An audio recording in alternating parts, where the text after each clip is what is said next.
Here's a literary truth that might make you uncomfortable. Sometimes the most influential writers are the ones the establishment refuses to acknowledge. And Terry McMillan's story proves exactly why that's both infuriating and telling. Long before she became the literary force behind cultural phenomena like Waiting to Exhale and How Stella Got Her Groove Back.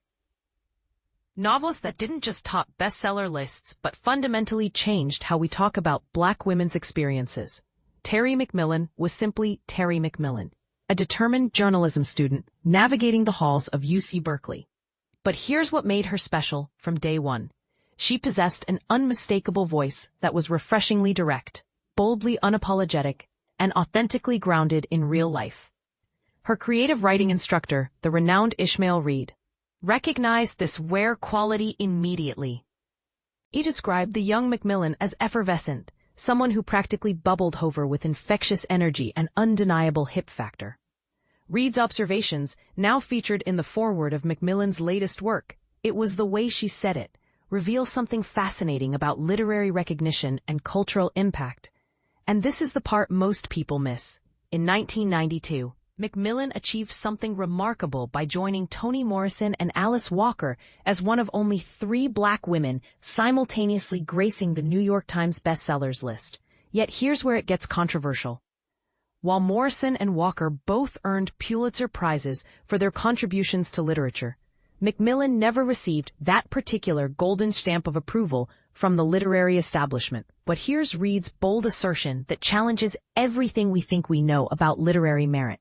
McMillan wrote just as well as her celebrated contemporaries. So why the different treatment? Reed suggests it's because the arbiters of Black fiction, those gatekeepers who decide what counts as serious literature, simply didn't consider her work worthy of such prestigious recognition. Instead, McMillan became something perhaps more powerful: the people's choice.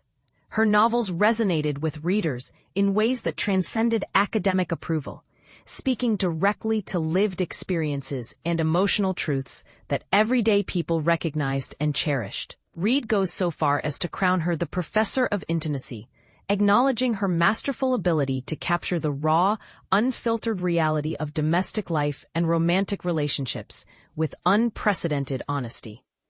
This raises some uncomfortable questions that the literary world still grapples with today.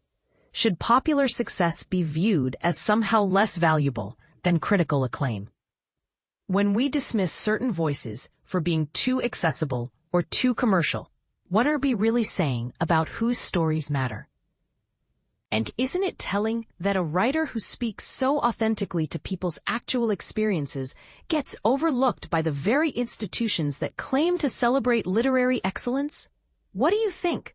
Does the literary establishment still struggle to recognize writers who refuse to fit into neat, acceptable categories? Is Terry McMillan's legacy proof that sometimes the most important voices are the ones that make gatekeepers uncomfortable?